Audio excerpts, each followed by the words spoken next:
What's going on, Duval? We are back. I know y'all been wondering where I'm at, and I'm back in your face. Don't forget, we have the shirt still on sale, so y'all make sure y'all tap in for those. But without further ado, man, this is the platform for creatives in Jacksonville, and we're going to get straight into it. Today, I am joined by one of the co-founders and co-operators of Wind Down Wednesday.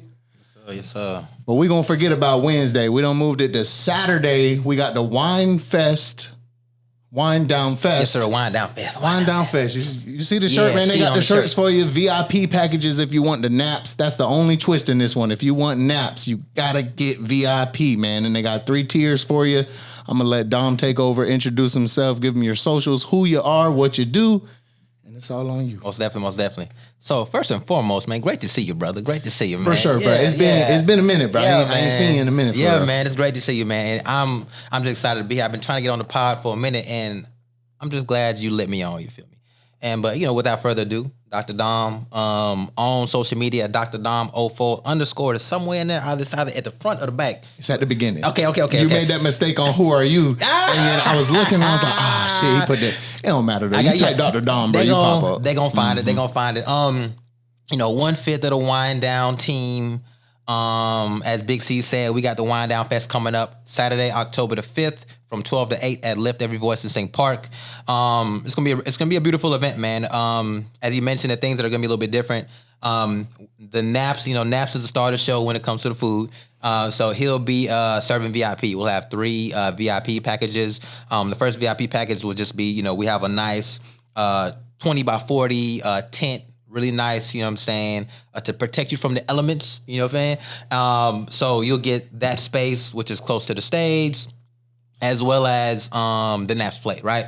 Second tier, you'll be able to get, obviously, the space, the Naps plate, and a nice little goodie bag, you know what I'm saying? And then also the last one will include all of that, plus a special wine tasting experience from Ampere Wines, which is a black-owned wine from a brother named Anthony Bell, who is from Duval, but he actually lives in Carolina right now.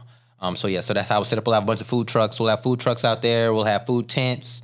We're going to have, obviously, visual artists, live displays, crazy performances, about 10 performers. Big, huge stage out there, man. So it's just going to be a good event, you know what I'm saying? Good vibes. And we're just happy to have been able to get this opportunity from downtown Jackson Placemaking to be able to take our event to the next level. And Placemaking is Katie, right? Yes, sir. Yes, sir. Shout out to Katie Yellow, man. Yeah. I haven't met you yet, but my manager knows you. And I think it's great what she does for the city. When she did that grant writing class at the Safe House, I'm like, man, that's very vital, bro. People don't know like how much free money's out here. You just have to apply for it. And also, when you apply for it, you have to know it's like a job. When you do your resume, it has to be done a certain way, bro. You can't just, hey, I would like the grant. This is what I do. Love. Right, exactly. For sure. It's a lot deeper, bro, on how those things work. So that's cool, bro. So that's who approached who in that? Did you? Well, man, so that's how it works. So every year, Placemaking Jax, they release a grant opportunity, right? So essentially it started last year. So the first year they had about a $100,000 budget.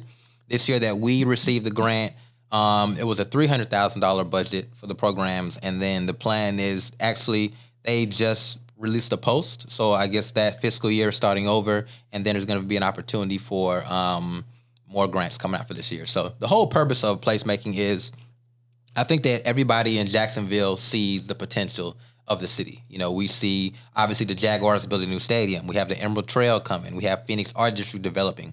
And we see all the people that have moved here since COVID, and obviously Jacksonville is the largest city in America.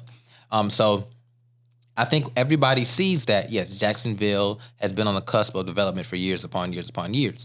But with the Baptist Church, who owned most of downtown, that had blocked most of what was happening. So I think as they've been able to step away and now some development is actually able to happen, Placemaking Jax is set up to specifically create programs to build up downtown. So with the hope that Jacksonville can be a booming, thriving city like Tampa, Miami, Orlando, as it should be. So that is why part of the parameters, you have to do your installment or installation within that downtown, the downtown space. Right. So Where is Lift Every Voice Park? It's in La Villa. Okay. It's literally, so it's a new park, right? So, right, So it's off of Lee Street, and it's right next to the bus station. So it's literally, everybody knows where the Ritz is, right? So at the Ritz, if you're going a little farther south, you'll hit it right there. You know what I'm saying? So you seen where they got the little big. Like that little big sign, like a triangle, and it says "Lift Every Voice" and Sing Park. I've seen that. Yeah. So that's the park, right? So you know the story of. I haven't seen that. I've seen they had like a banner somewhere more kind of closer to Hemming. Yeah. There was a banner that said it. I think. Okay. Yeah. That's why I was confused because I knew it wasn't in that area. Right. Okay. Yeah, for sure. Oh yeah. So how did you? How did you get the grant? Like, Man, okay, yeah. So basically, I skipped that part. So no, you're good. I just want the information for other people. You know what I'm saying, so they can capitalize on that opportunity. Yes, for sure. So every year they will release an opportunity for people to apply. Right. So last year the application time period was from about October to December. Right. So that was actually in the midst of that grant writing class. So essentially, you go on, I don't know if it's DVI's website. If you follow Placemaking Jax, follow them. If you're interested, follow them. They'll put out all the information on social media, and you'll get the opportunity to apply. So when it comes to how the application works, I mean, you're basically just the thing that's cool about actually filling out a grant is now you learn what a grant looks like, and it's really not that. It's not that intensive. So you're literally just laying out what is the purpose of your thing, what do you want to do with it. What is your plan? And what is your budget to get it done? Like literally the budget is probably the most important thing because if you have a $10,000 grant, they want to know how are you going to utilize this $10,000 to the T? And, so if your idea is impactful enough, if it makes enough sense to the governing board and you have your budget put together correctly, you have a great chance. I think it's a combination of, being... I would say, being somebody who who has ideas that are designed to push the city forward. I think that was probably the biggest reason why we got selected. I think that because we created an event that brought so many people together and, was wholesome, was no bullshit. Like, and that was a part of our purpose. Like, we know the what's seen in the media about hip hop, about black people in Jacksonville, about that culture, and it's violent, it's shooting, and that's what be happening for real. You know what I'm saying? So like specifically, we wanted to counteract and counterbalance, what is typically shown about Jacksonville because there's beautiful people here. You know what I'm saying? And we felt that by us creating an event that for one was centered around good vibes and community. So when it comes to us selecting our artists, we're intentional about that. You know what I'm saying? We try to shy away from, if you're talking about a lot of violence, we don't really need that. You know what I'm saying? When it comes to the music that we play, we don't really play a lot of, music, that is, putting violence out there because the psychology of it is if you in a club and motherfuckers talking about shoot them up, slap them. I mean, like, and when you drunk, like that shit is subconscious. Like we don't understand and we understate how much our ears and what we hear and what we experience in general is going to perpetuate to our actions. Anything that you're surrounding yourself with, if I see somebody slap a woman every day of my entire first 8 years of my life, I'm gonna be more likely to slap a woman because that is being in my sensory matrix. So like we decided to create an event that we're playing music that's good vibe, R&B. You might get some booty after wind down. You know what I'm saying? Have a good time. You feel me? Because that's what we're playing. All we have is wine. You feel me? I love liquor, but we just know that you throwing an event, you got liquor out there. You know what I'm saying? Like it's a different vibe. If you off that wine, you might get sleepy or you gonna get some booty. It's one of them too. You know what I'm saying? So like that is literally that was our intent, and I think that by us having that purpose, I think the city kind of recognized that. Katie came to our event, and she saw it early on, and I remember she wrote this beautiful post about the space and what we were doing, and I think it kind of took off from there, honestly. Yeah. So I want to keep diving into like how you guys were able to pull this off. For sure. So for somebody, let's say funding isn't an issue and they want to throw an event at the park, how do you apply for that? Because if I'm not, like, the city owns the parks, right? Yeah, okay. for sure. Yeah, so yeah, if you outside of the grant writing process, if you want to throw an event at the park, there's basically paperwork, online that you have to fill out, right? So for us to throw this event, we needed to go to the city. So the individual named Laura, she's in charge of multiple parks. I know she's the main point person on the Lift Every Voice and Sing Park. So we have to get all the permits done. So you have to pull the permit from the park with the city to let them know, okay, what is the potential size of your event? What's going to happen? How many people are going to be there, et cetera, et cetera. What are you serving? Are you selling alcohol? All those kind of things, and that's going to factor into your insurance. And within that, you need personal liability insurance for this event. Like, the placemaking team, they were able to pull insurance for all of the events, right? So that's one thing, right? So that's good. It's and positive when you're working with an outside entity like Downtown Jax. But for us, we had to make sure that we have our own insurance, right? Because, we're a fully running business and we're serving alcohol. It's a party. If anything happens, you have to make sure that you're covered. You know what I'm saying? Because people come to your event and something happens, they obviously can go after you, right? And then so within the scope of an event, you have to make sure that you, and these are things that are a little bit different from the average wind down that we do. Okay, you got to make sure, okay, do we need cops, right? Do we need security, right? Because, once you get over 500 people in a space, there's different rules and regulations and numbers that you need to have and attend to if you're throwing an event. So there was a lot of paperwork stuff that we had to get through, and that was arduous.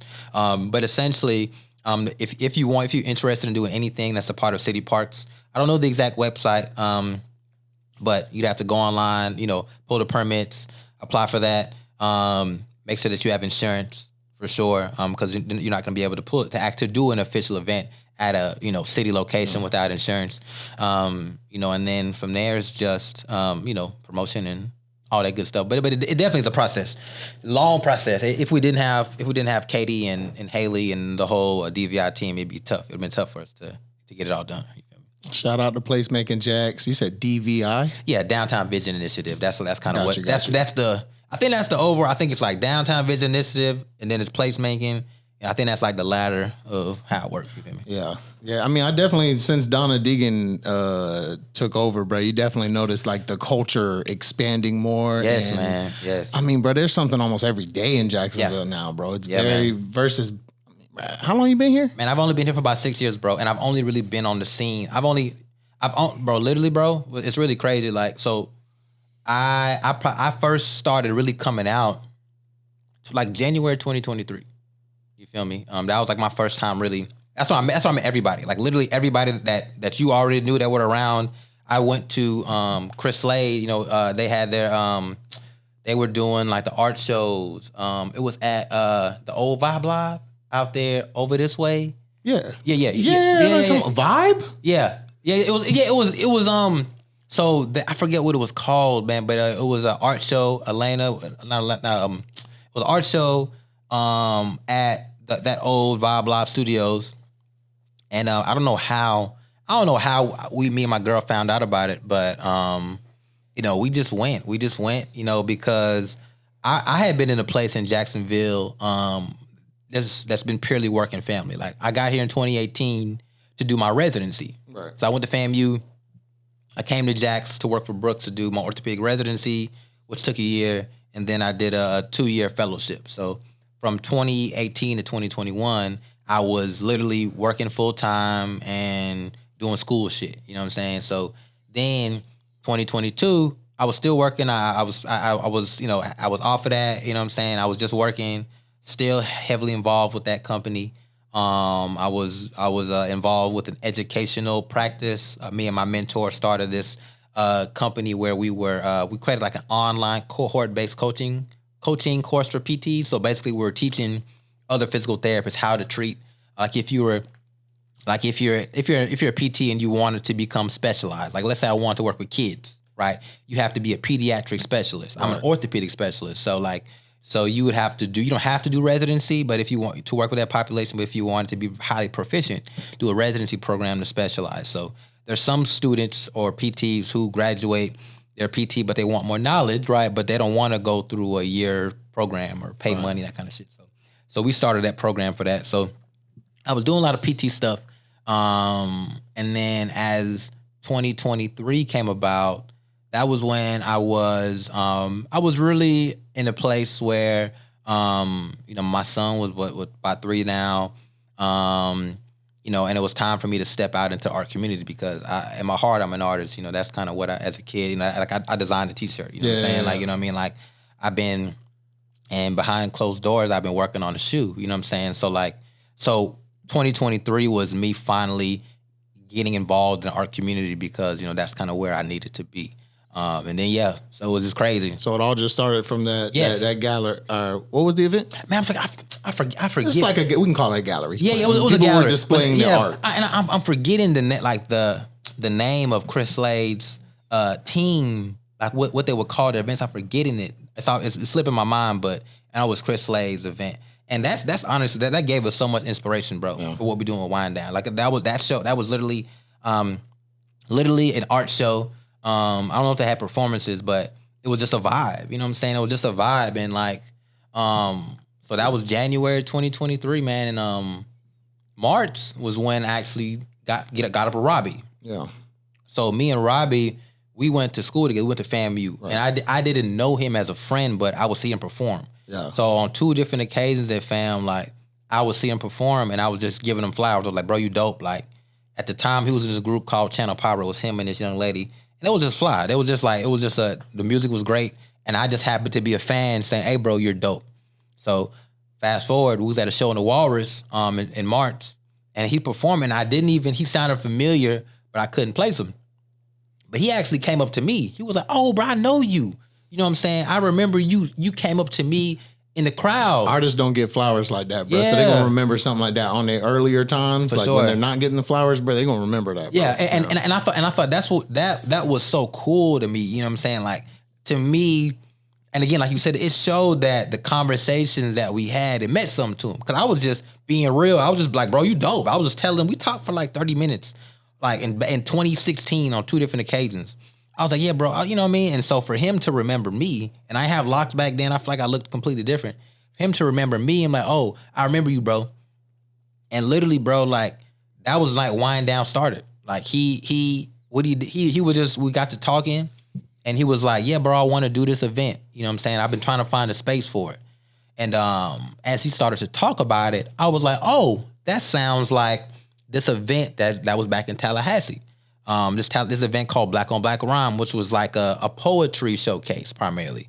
And he was deeply involved with that. I was a fan. I would go. So he was like, yes, exactly. Like it was on Wednesdays or something, or Tuesdays. I want to say, and it was a good vibe. And he was just sharing more and more about the event. And I was like, oh, bro, it'd be dope if we had art out there too. Like we were just shooting the shit. And the more he kept talking, I was like, hey, bro, I have a plug for you. I know a place that you can do it. The Walrus is right next to Vagabond. You know what I'm saying? And that Vagabond was my home coffee shop. I used to live in Murray Hill. You know what I'm saying? So me and Will had become friends over the course of the last 6 years of me being in the city. And I knew at the time, honestly, like you said, Vagabond is closed now. But he was struggling. His business was struggling. You feel me? So as me and Will are talking over those last couple of months, I'm like, damn, bro, I wish I could help you with something. I'm like, bro, if I could help you in any kind of way, I would love to. So Rawby's telling me this idea, and I'm like, oh, my man Will, he needs help with his business, and this is something that he would love. Oh, I know it's a guarantee. So we literally walk over, we go outside, we watch. Let me show you this space. And I was like, bro, this will work. And I literally text Will that night. He let me know the next day. Yeah, I'd love to do that. And then it happened in a month or two. You feel me? Yeah. Shout out to Will, cuz some of the best coffee I've ever had in Jacksonville. Yes, man. I found that spot just strictly off of them being open late. We were driving down to St. Pete, me and my girl. And that's like 4.5 hour drive, something like that. Now I got ADHD, and this is where I really learned I had ADHD. I drank a quad Americano, which is 4 shots of espresso mixed into water. Yeah. I went to sleep 20 minutes after, bro. Damn. Knocked out, bro. That's crazy. My girl was pissed, bro. You know, you on the road by yourself, bro. You want a little company on a long drive. But I met him, had a good conversation with him from there, bro. So like he been on my radar for that. And then when I found out he was an artist too, bro. Yes, bro. Painting big ass murals. Yes, I'm like, bro. Jeez, I didn't even know he was down like that. But his personality, bro, screams creative. For sure. So, exactly. Yeah, man. You know, Will has always been like he's always been a cool dude, man. Like when I first met him, I was coming into Vagabond to study. I was doing my residency, so I'm in there studying, and like when I first noticed, there was good music playing. I was like, yeah. So I get to talking to him about the music. He might have been playing like Anderson .Paak or something like that. I'm okay. You know, you could tell about what people were playing, and then it got to the point to where I was showing him some of my music, and he was like, hey, bro. He's like, you want to hop on the aux? So I'm in a coffee shop. I was going there, and he was like, yeah, bro, hop on the aux. You play the music. So I started playing a playlist in Vagabond, and that we kind of bonded over that, and then we just became cool ever since then. You know? Yeah.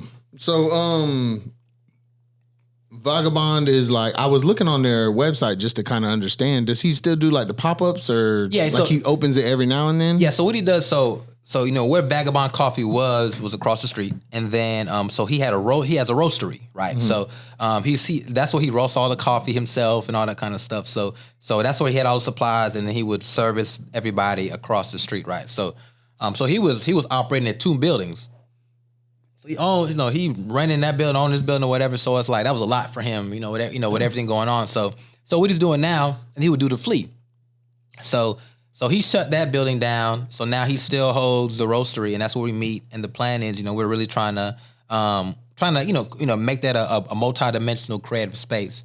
But for now, it's like an office, and where he does Sunday social. I mean, that's not Sunday social, but Sunday service. So like every Sunday, there we go. Yeah. Every Sunday he opens it up and he makes coffee for people to come out and hang out and that kind of stuff. Every Sunday? Yeah, every Sunday. So it's this Sunday. Yep, you got to slide. Yes, got to pull up. Yeah, if you in Murray Hill or anywhere around, it's every Sunday, 8:00 in the morning, 9:25 with Edgewood. Pull up. My boy Will, and for real, honestly, bro, that's the best coffee I had in the city. You know what I'm saying? Like he make the best chai. I mean, I've been to a lot of different coffee spots, but he knows how to make a fucking drink. So you like dirty chais? Yeah, that's my one. I don't like chai tea. Yeah. But a dirty chai get down for me, bro. Those spices mixed with the coffee. Yeah, bro. Yeah, bro. Okay, so you a real coffee drinker then? Well, so I wouldn't even say that for real. I wouldn't say because bro, I really I got into coffee when I was in school because I'm like, I'm tired. Trying to stay up. Yeah. So, but I didn't really want to drink coffee. So, my homeboy, he put me on the chai wave. He was like, it's tea, and that has caffeine in it as well. But it tastes a little bit. It's not as hard as coffee. You get a shot of espresso. So literally, when I was at FAMU, he put me on it, and that's the only thing I really drink. So I would say I'm not somebody. I don't drink coffee every morning. I got you. Or nothing like that. The only time, because I don't have a coffee maker. Only time I'm drinking a coffee is if I'm at Vagabond for real, or if I go to a coffee shop, do some work, and I need to be focused or stay up. So, but I do fuck with that chai. You know what I'm saying? That chai live. Nah, motherfuckers don't know about dirty chai. They don't know about chai, but a dirty chai, man. That's a different level. That's next level. You got to really know your drink. You feel me? Yeah. That's like a cocktail. You know what I'm saying? That's like the difference between a Heineken and a French 75 or you know what I'm saying? Something like that. You feel me? What's a French 75? Man, no, I don't know. Rawby was just talking about it today. I don't really know. It's more of a girly drink. I think it's like gin. Oh, no. I know what you're talking about. It got champagne in it. Yeah. No, sir. There you go. I don't like gin, so it ain't no girly drink to me, bro. Yeah. Gin is like for hardcore men to me, bro. Yeah. Well, like I said, I don't know. I just know. Like I said, I think probably because my girl like it, and she don't drink, and she don't really drink anything. She likes a French 75. And his girl like a French 75. So bitch is strong though. The one I had one my girl's mom made one. My girl's mom know how to drink though, so she might have made that bit a little strong. Yeah. That bit was potent, but like I said, I don't like gin like that. Yeah, me neither. So that's beautiful, bro. Like you came here following your career that you were building, and then your passion was like, I need to come out, bro. Yes, for sure. We need to get outside. Then the first thing you did when you stepped outside unlocked that for you. Then you ran into somebody that you were inspired by back at school. Is Rawby from here? Yeah, Rawby's from Jacksonville. So you're in his hometown. Then you run into him. He tell you about an idea. You help him execute it, and now here we are, bro. Y'all are at the brand new park. I haven't seen any events happen at this park at all. I mean, I might not be the first one, but so this is actually going to be the second event. So there's an event tonight, the Jax Photo Fest, Mount Jax. Oh, that's at the same. I want to go, bro, but I'm going to Runway, Florida. I know some brands and models. I know I'm trying to go to both of those. I'm trying to go to both too, bro. But like, shout out to David. Shout out to my boy Outlandis. Man, I had his shirt on today at the news, and I really want to go and pull up on him. So I don't know what I'm gonna be able to do. Yeah, you know what I'm saying. But I'll tell you, the runway already sold out. Yeah, and the tickets are gonna be limited because it's gonna be inside. Yeah, so it'll definitely be like ease of access. It's definitely gonna be at the photo festival. Mm-hmm. I want to go, and the only reason I was able to balance it is I went to Wes's exhibit. Yeah, so I'm like, okay, I already went and supported Wes and Ebb in one because they're the panelists are the main. So honestly, I'm not 100% sure how they're gonna have it set up. I know it's Malcolm's. Malcolm was the one who wrote the grant. The mayor. Yes. You know what I'm saying? He actually made this hat. He had his shop. Oh, shit. Okay. Yeah. And that's why he's the mayor. Yeah. That's why he's the mayor. That shop right there. Yeah, man. I mean, I ain't gonna say it's the only reason, but that shop, from what I understand, is a profound shop in Jacksonville. Yeah, man. I just found out about him through like naps and stuff like that, man. But I seen he was just on OG Sessions. That boy came out and did an interview with OG Sessions. Yeah, bro. Man, I be wanting to hear more because my only interaction with Malcolm was through him making this hat for me. You know what I'm saying? So and I've always known about him through other people, but I know he's more of an introvert. So so when you get to see him out, it's like, oh shit, you know what I'm saying?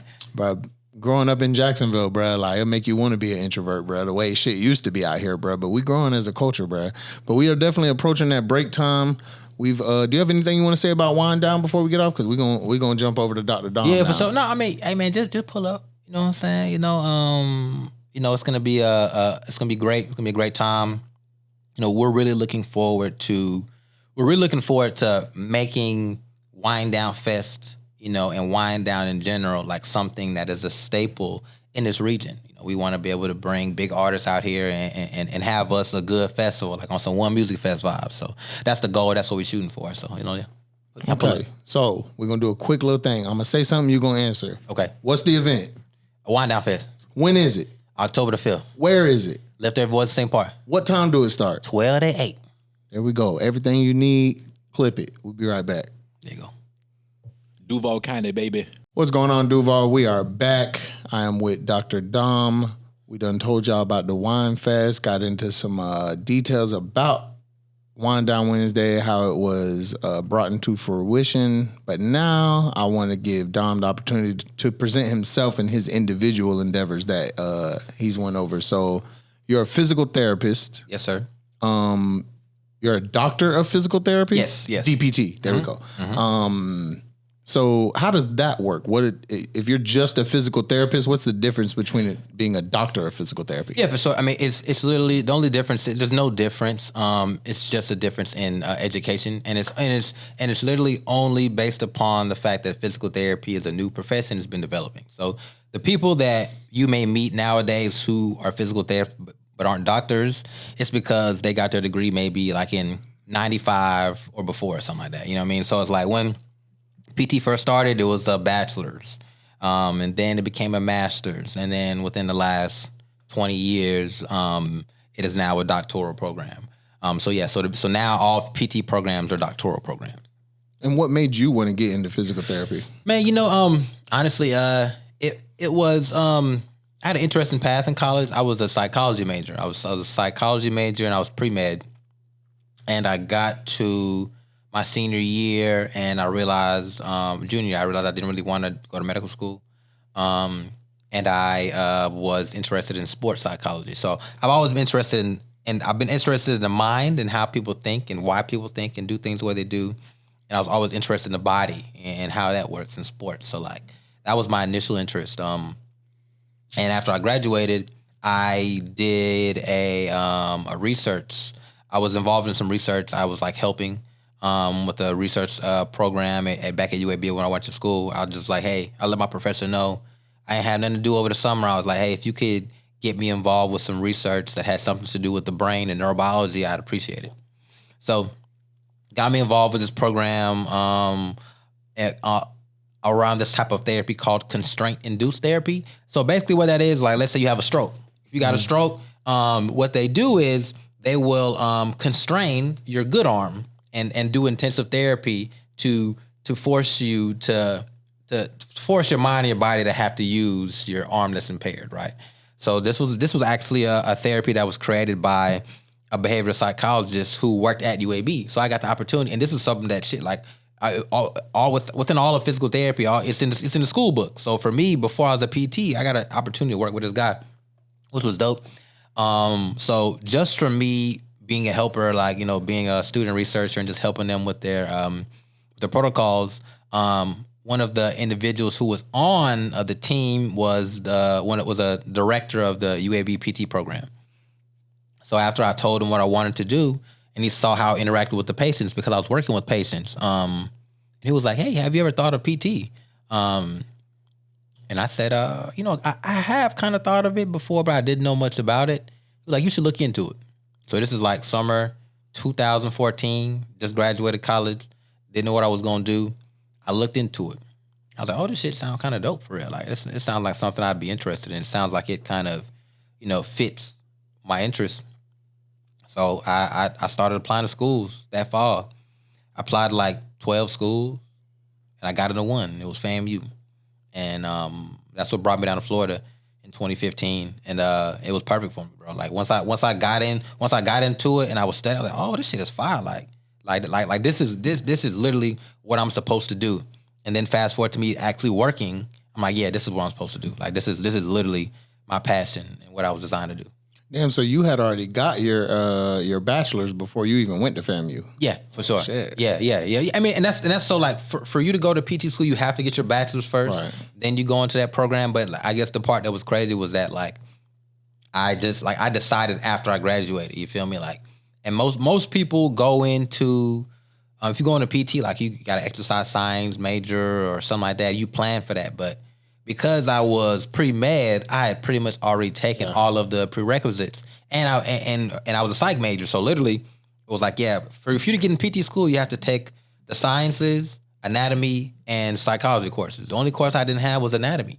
So I was applying. I went back home to Nashville, and I took an anatomy class online when I was applying, and that was that. Like, it was perfect. Damn. So you were gonna be in psychology. And isn't Kalia in psychology? Yes. That's funny. Yeah. So you still got some of the knowledge. When Connor had asked if she'd be playing tricks on you, it's like, "Oh, shit, she kind of can't, shit." Yeah, you're right. Kind of hard to pull them tricks because you got some of that same knowledge. Yeah, but you know what? No, and my point with that was, like, honestly, like, when you're in that mode as a, like, and she's told me this multiple times, like, because that's her work.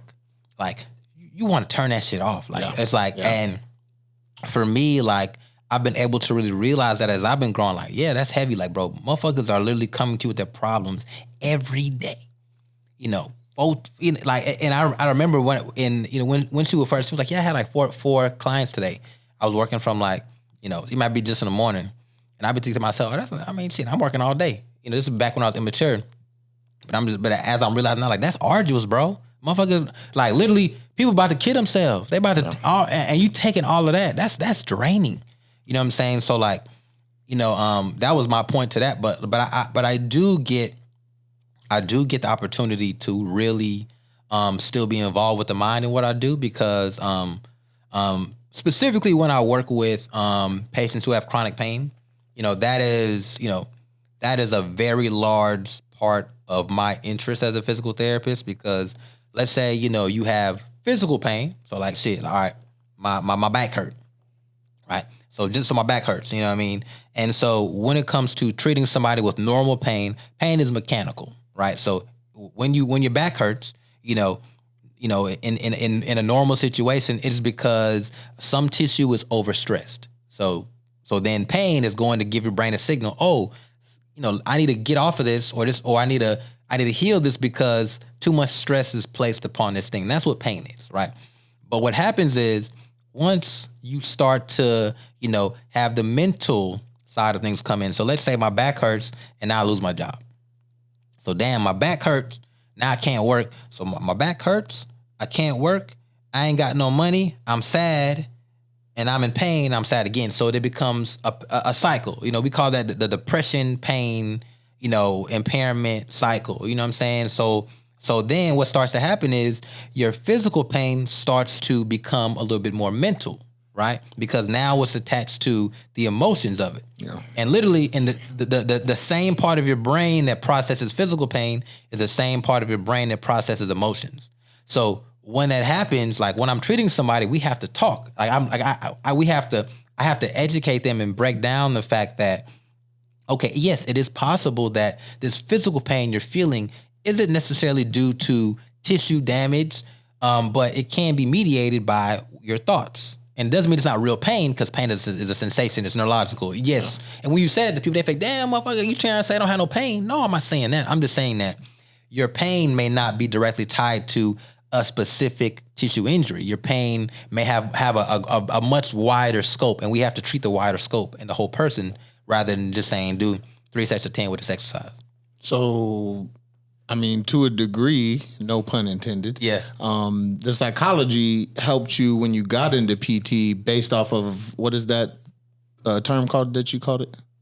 What like the depression? Oh yeah, it's linking. So yes, right, yes, yeah, basically that. Yeah, just the fact that that, you know, the pain comes from the brain. Right, you know what I mean? So yeah, so and then you can get into that. You can get into that cycle. You get into that pain, depression, disability. Yep, it's pain, depression, disability cycle. There we go. Yeah. So because you already have the psychology background, like I feel like that was an easier concept to grasp. Yeah, bro. Because that sounds more new age. Like that doesn't sound like something that, like you said, 95. Like you didn't even have the doctor of physical therapy. So like it sounded like, damn, bro.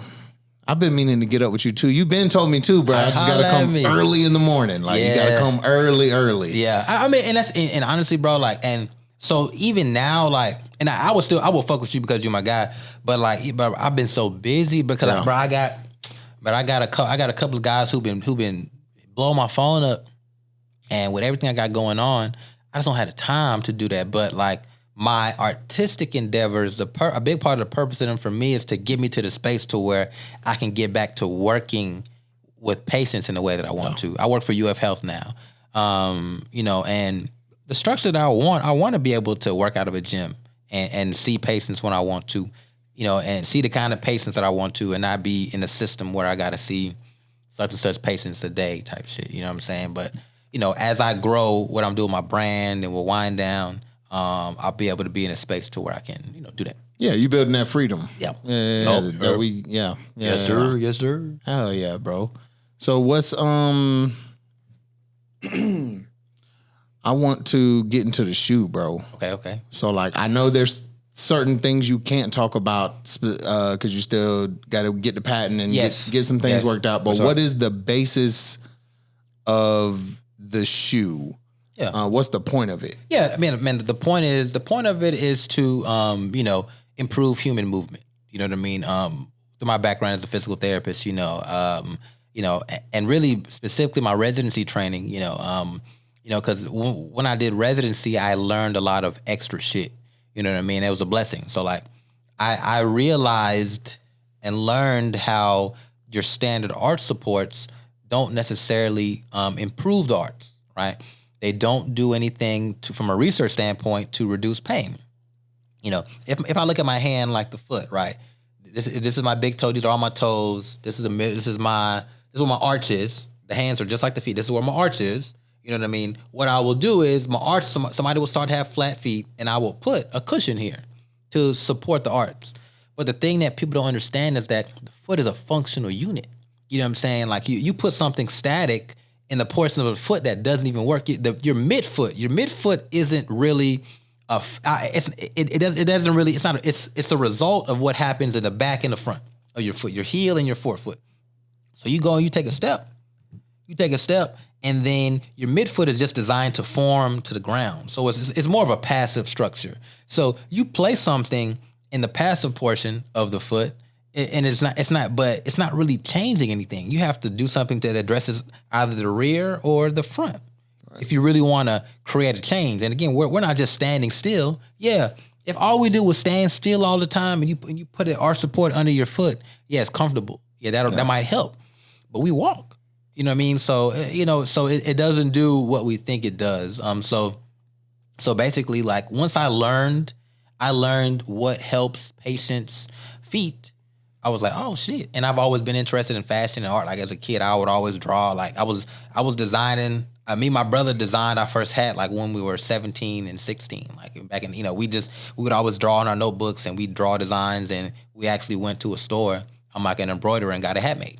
So I've always had dreams of, being involved with fashion, but my 9 to 5 and my day to day was in front of that. I had to, this was my past. Just had to get this off first. But yeah, the shoe is designed in a way that forces your foot to push off on your big toe. Mm-hmm. Your big toe is the last thing that's supposed to touch the ground. You're supposed to have a wide toe box so your toes can actually move and splay the way they're designed, like a hand should be, to grip the ground and to push you off. So that is the purpose of it. The purpose is just to create something that makes humans walk they're supposed to, and then the plan is to get data that proves that, and then to actually write up a paper. So it's a science project and also a product for sale, right? So trying to hit both sides. So I feel like we're kind of referencing sneakers a lot here when we're talking about it. What about like women with like high heels and a lot of tight shoes and stuff? Mm-hmm. Is there a way for them to still do high heels and have the proper flatness of their foot? Yeah, well, so the thing is, so the problem with high heels, so a woman that wears high heels are going to put you, depending upon what happens at the toe, right? Depending upon how the toe is structured on a high heel, it's more likely to give you a higher arch, right? The problem with high heel shoes is that, so boom, I'm up on this point, right? So I'm in a position where my calves are always active, right? Mm-hmm. And then also what that does, when you're up on your toes, that pushes your knee forward. So now your knees are under more stress. And what that does as well, that puts your back in an arch. So you see these women they got that good arch in that back. You know what I'm saying? When you wear a lot of heels, that's something that perpetuates that arch. So when you have that deep arch in your back, that makes your core very weak, right? So when you're in that position up on your toes, your booty poking out, your abs are going to be weak. That position perpetuates that weakness, and it perpetuates overstress on your back. You in that arch, that's going to lead to things like arthritis and just compression. That's a lot of compression at the back. That's a lot of stress on the anterior knee. And then you're putting your ankles in positions to basically fail. You feel me? When it comes to flat feet, like when you wear, anytime whether you're a woman or a man, and you're wearing shoes that are narrow, that jam your toes into the front of the shoe, what that does is, again, that makes your foot flat.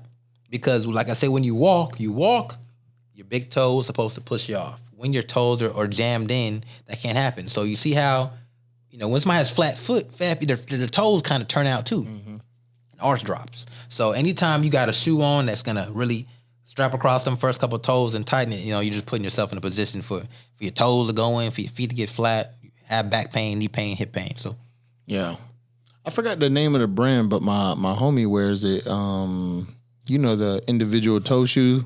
Yeah. The Vibram 5 fingers. I'm not sure if that's the brand. They make regular shoes too, but with the same like science behind it for flat foot. Mm-hmm. I'm thinking about getting some of those, bro, because my feet be hurting a lot, bro. Yeah, man. And so the thing I'll say about those, so like.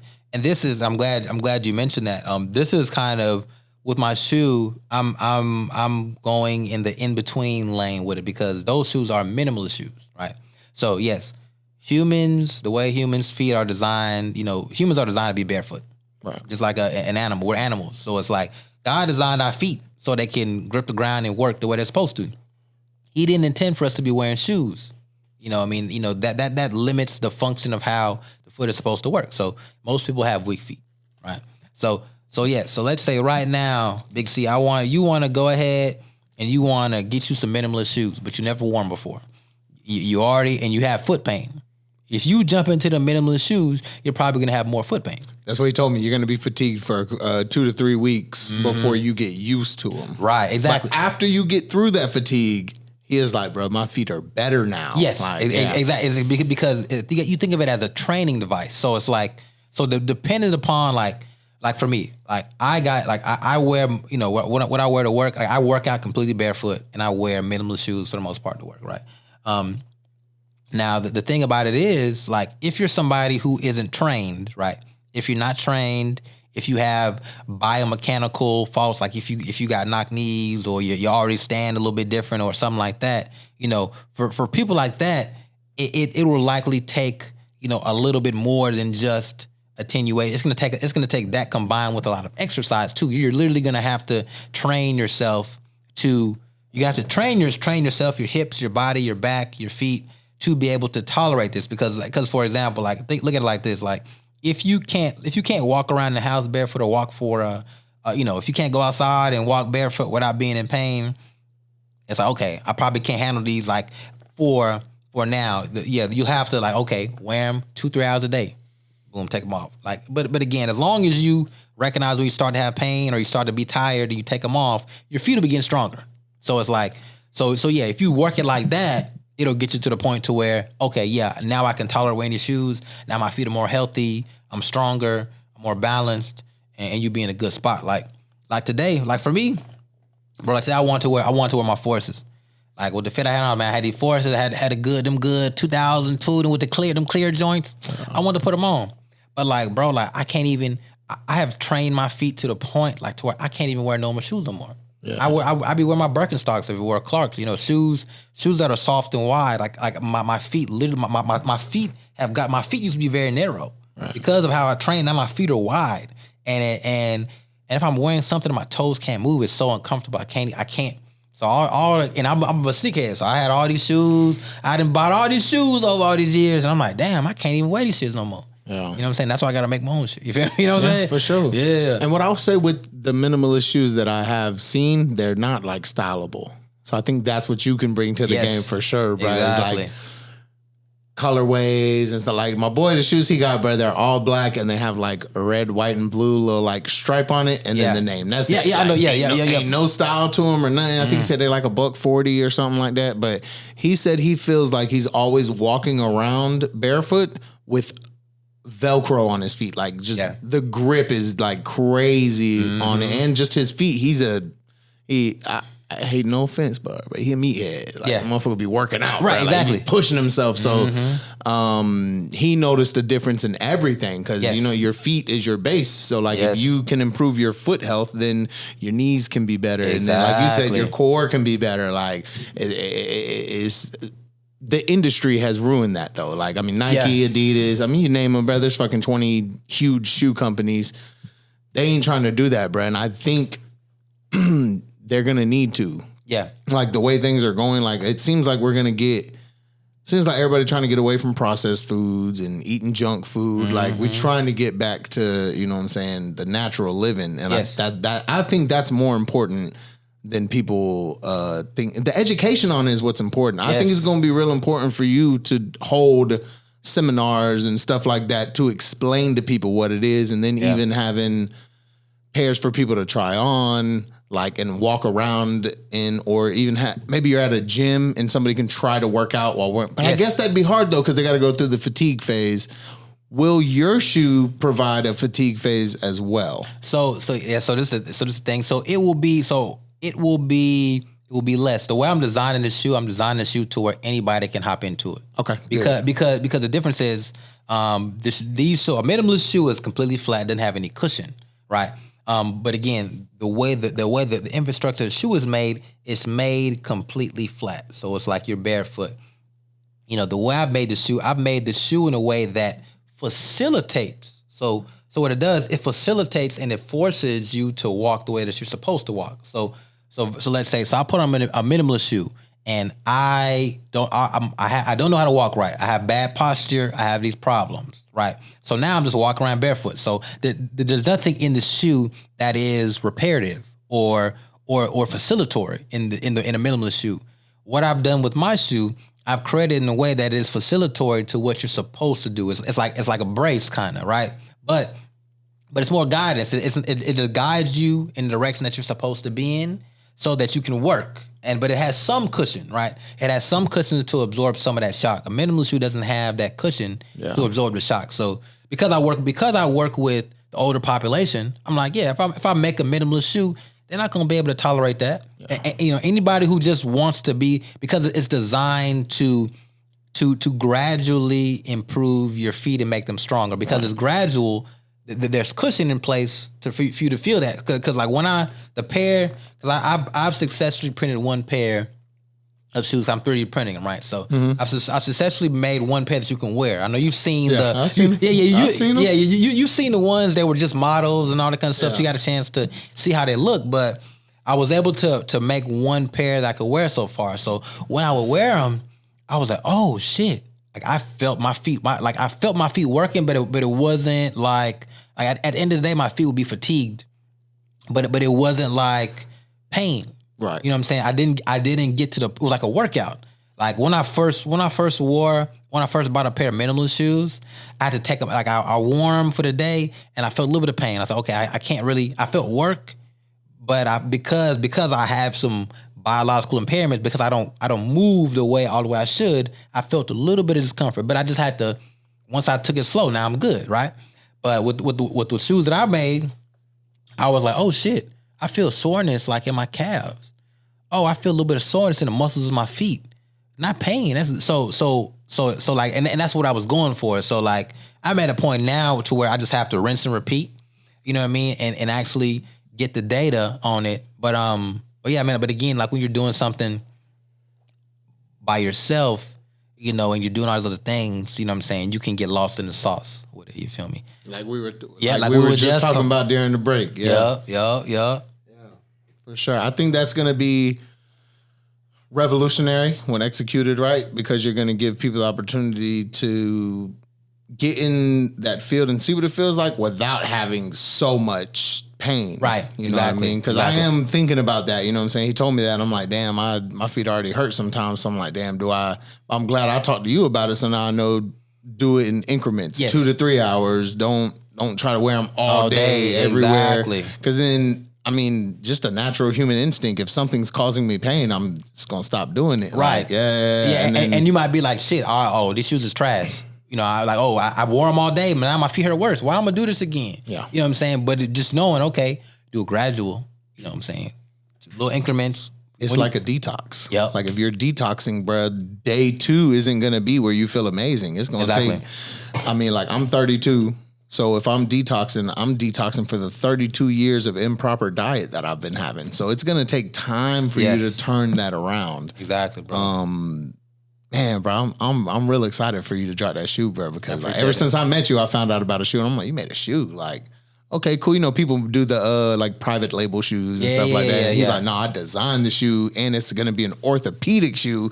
My head goes straight to the old folks, New Balances and stuff like that. But when I seen it, I'm like, oh, it's almost, I hate to say, I know it's Yeezy. Yeah. No, of course. You might even have some inspiration. For sure. 1,000%. You know what I mean? And I think that when it comes to art and inspiration, I think that, bro, everybody's inspired by somebody. Yeah. You know what I mean? And you shouldn't. Nobody should be ashamed of that, especially somebody who's such an amazing creative and you know what I mean. Whatever you do personally, but like when it comes to art, that boy cold. You know what I'm saying? So of course, so it's like and so literally like the thing that was interesting of how I even got to that design that was Yeezy-esque. Like I was taking a course with Soul Selector. I was taking a sneaker course. So I was learning about the sneaker industry, learning about how to make shoes and how it works and all that kind of stuff.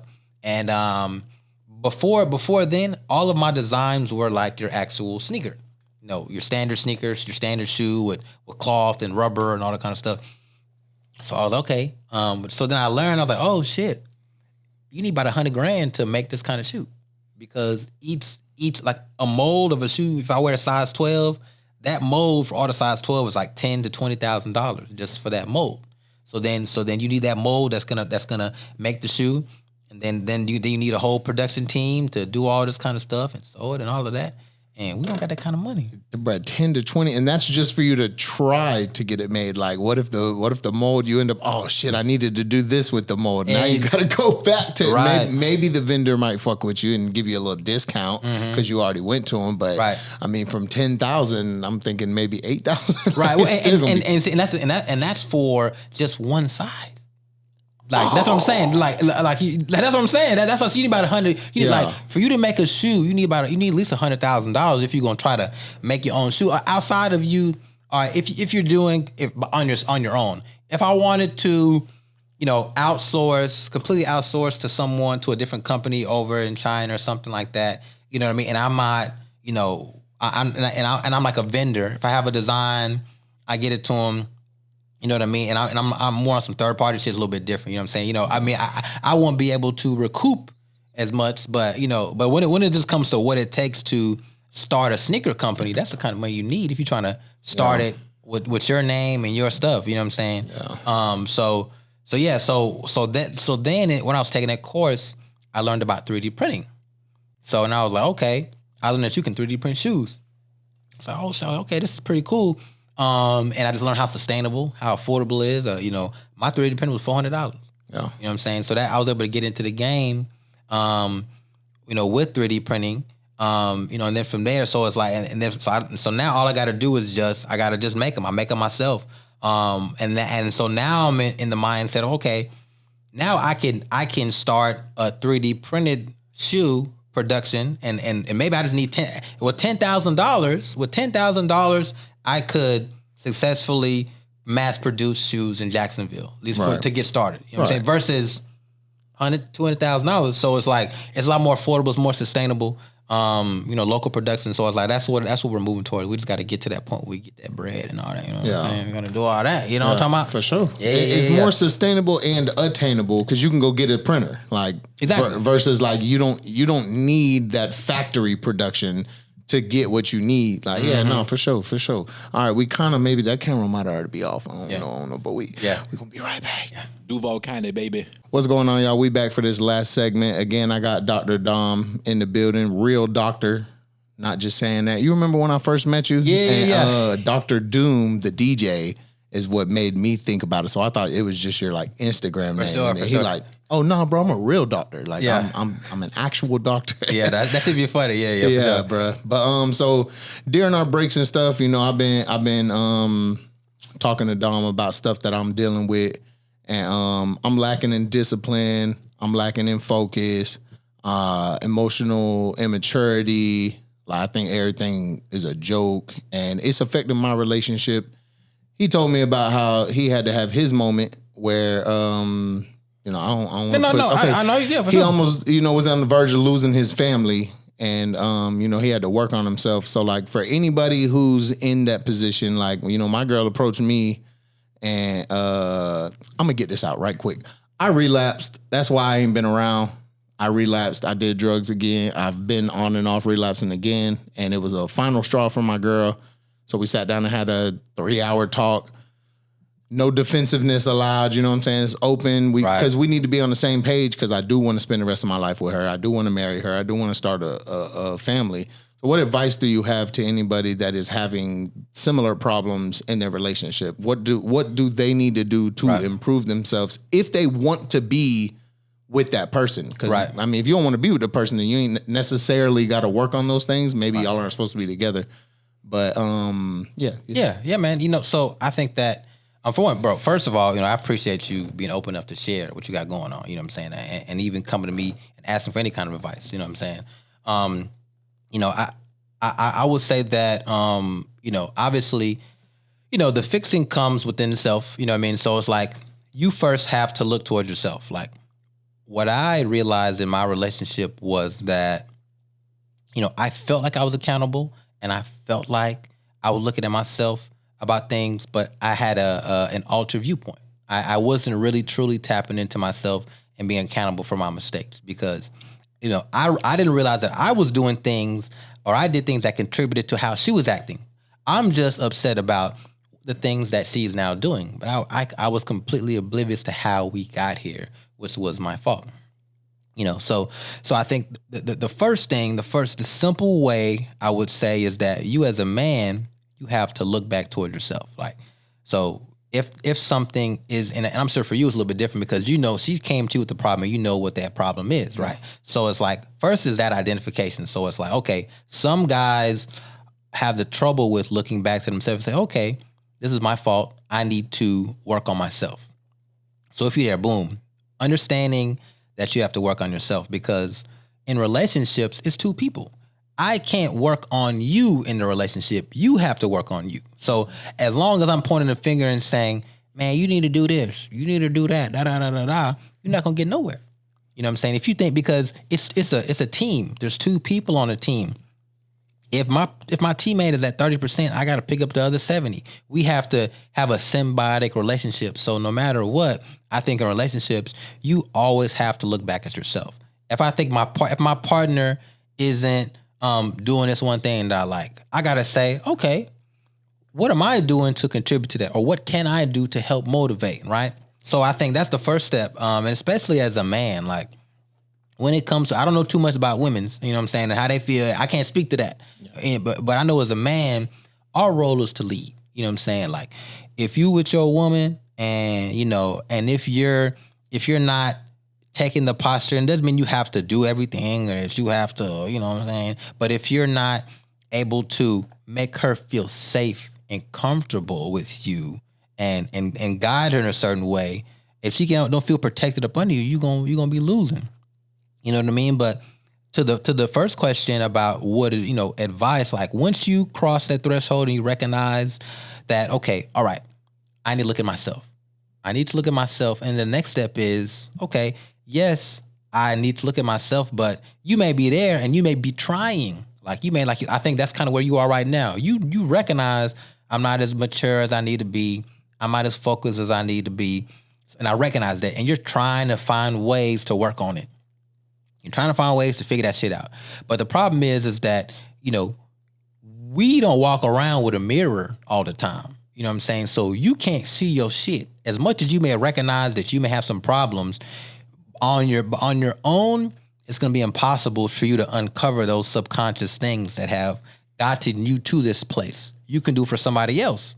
If you're talking to somebody else and they're your homie, you say, bro, I see it. I see you every day.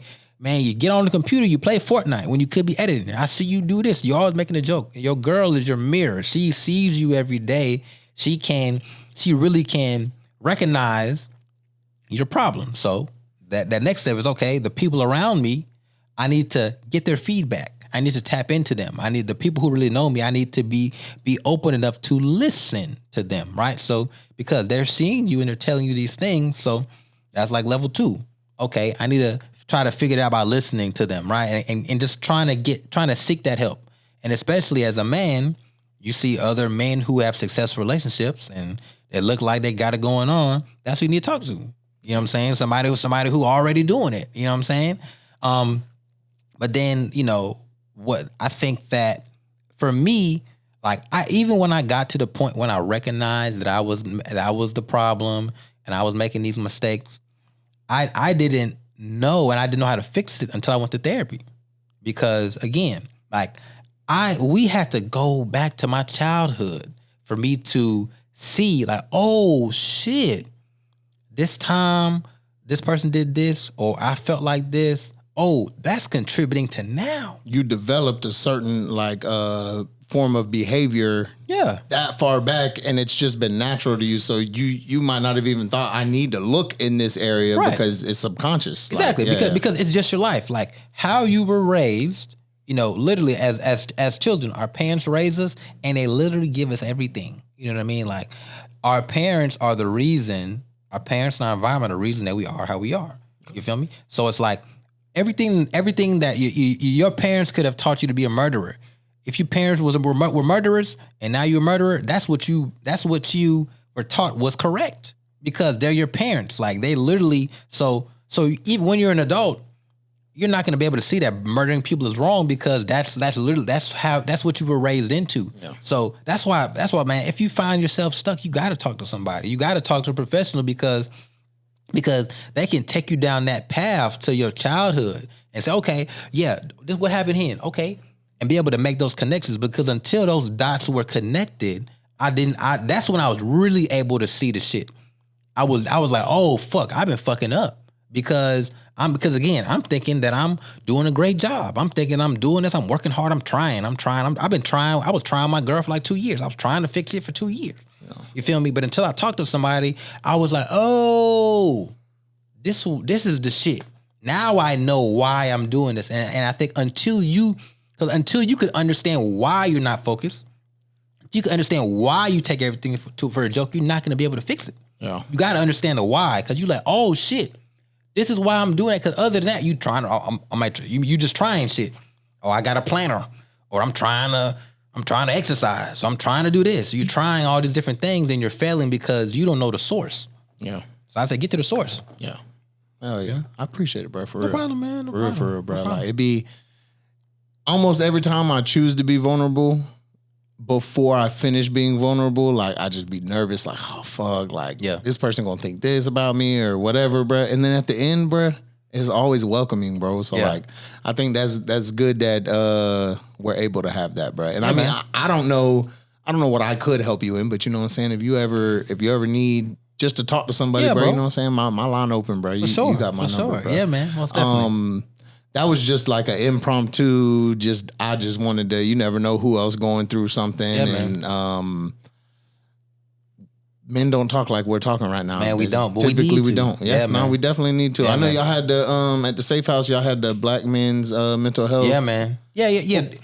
So I mean, what we were doing, man, it was so literally the time that I started that, and this is a part of the reason why I don't do it anymore, at least for now. Like I started that, it was kind of like a coping mechanism for me. I knew that at the time I was having a lot of trouble in my relationship, and I knew that I needed my guys. Like I knew that I needed my guys to confide in, and I needed support, right? Which was great. It was great. It did a lot of great things for a lot of people. But a couple of reasons why we haven't been doing it is because, so for one, I knew that I wasn't in the place I needed to be as a leader, right? You know what I mean? So for this to go on, I need to be able to lead and delegate and mobilize and get everybody together. And I was doing that, but I wasn't. And again, it doesn't mean that it doesn't mean that you have to be fully complete to lead but I was throwing myself off my square by being involved in too many things, right? I knew that I was putting the energy that I was putting outside of the home, I should have been putting inside of the home. Yeah. You know what I mean? So yes, I was doing this great thing that was helping a lot of guys and was helping me, but I was taking time away from my family with my already busy schedule to do it. So because once I realized that, I was okay, I got to take a step back. I got to focus on first things first. I know that again, as a man, a man's gonna want to fix something. And when a man is having problems, he gonna divert the energy. And like, all right, this shit ain't right. All right, let me put this energy over here. Let me work harder. Let me do more of this. Let me do more of that. We're just diverting energy rather than focusing on the thing that's wrong. This is what's wrong. Okay, well shit, my leg broke. Let me just go over here.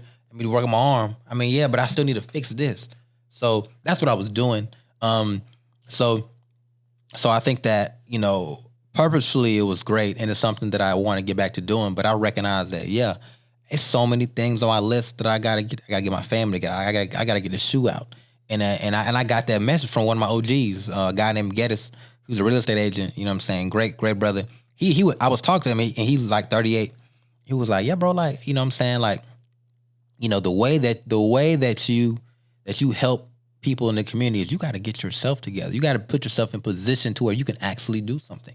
Right now, yes, this is great, but if you're taking energy away from yourself and your family, you need to be there. Yeah. You know what I mean? So because you already made that commitment. Yes. Like you want to make a commitment to help other people get there, but you got to finalize your process before you can help others. Yeah, exactly. So I'm going to say one more thing just to be vulnerable again, and then we're going to get into just a couple little quick things with Dom and Jacksonville, like things about Jacksonville. But when we were having our conversation, I told her my defense was, you know, I might got this problem, but you ain't never met nobody who care like I care. Like, and not just about her, but just in general. Sure. Kindness, and I ain't never snaked nobody, bro.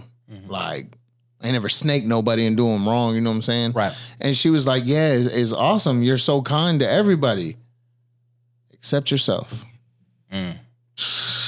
She was like, if you took all that energy that you try to do for everybody else and just do it for yourself, you'll have more to give those people. Exactly. So like, yeah, but she said, and that's why I love my girl, bro. And like, that's why I'm going to be putting in the work to fix myself for my relationship, bro. Because like I was telling her, like we had a situation yesterday. I was like being emotional and I was in a panic state. and she didn't comfort me how I felt like she should. But I don't even know what the point I was going with that. It's odd for me to talk about my relationship, you know what I'm saying, to the public. Yeah, you feel me? yeah. But yeah, man, we skip all that, bro, man. Y'all talk to your friends and you tell your friends if they fucking up, bro. Cause I got people that's on my ass, bro. My dog CJ on my ass, bro. I know he just waiting for me to fucking get out and kick it into overdrive, bro. For real. Shout out my dog Corrupt Exposures, man. But anyways, man, let's get back on Dom, bro. Like, Jacksonville, you're new here. You're from Tennessee. You've been in Tallahassee. What's different about Jacksonville to you than other places that you've lived? Man, you know, I think that, man, Jacksonville is special. You know what I'm saying? I think I move a lot off of energy. And you know, one of the first things that I noticed about Jacksonville, I was like, man, motherfuckers is fly. You know what I'm saying? I'm walking around, I'm like, you know what I'm saying? Like, I saw the art. I'm like, I see a lot of murals, all right? This is before, and this was like 2018. I'm like, I see a lot of murals. I see people got some fashion sense. You know what I mean? Like, and it's different. Like, it's not like, you know, everybody, you know, and this is like different cultures. I'm just seeing different people, you know, and I'm okay, you know, yeah. And so, and that says a lot about the pulse of the area, right? So and then as I got more into the creative scene, I was like, man, there's a lot of talented people in Jacksonville. You know what I mean? Like, you know, after it was me, I grew up in Nashville, was in Tallahassee for a minute. And I would say as an adult, I'm getting a little bit more exposure and doing things. But I'm like, man, this is a very talented place. You know, and I think that as I started to learn more about Jacksonville, it started to make more sense. Like I'm like, oh, people are cool here. There's a lot of talented people here.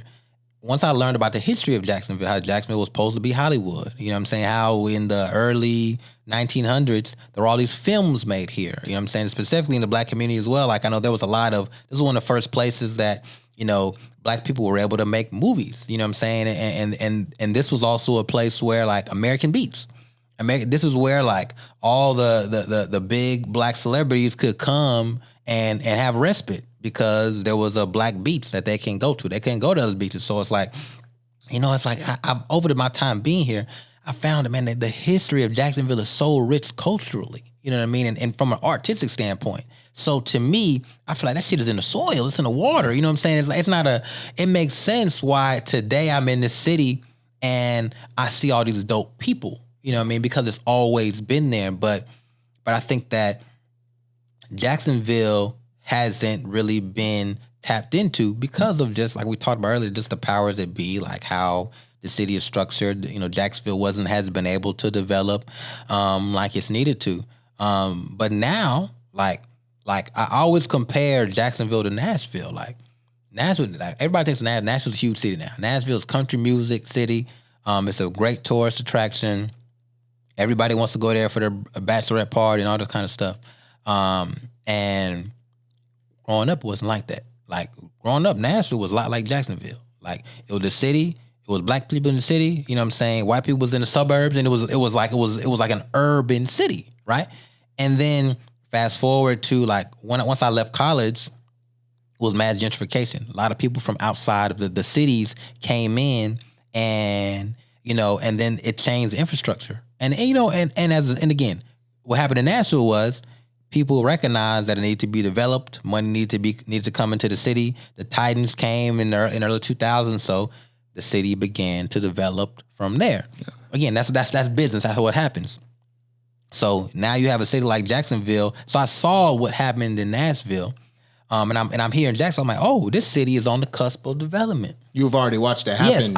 Yes, where you're from. Exactly, yeah. I've watched it happen, and that's why I pay so much attention to that. And that's why I want to be so involved in the community, because I just want to make sure that if I can be a part of the people that are from Jacksonville, like yourself, who have been a part of the culture, who have been a part of this growing, to be able to have access when the city is on.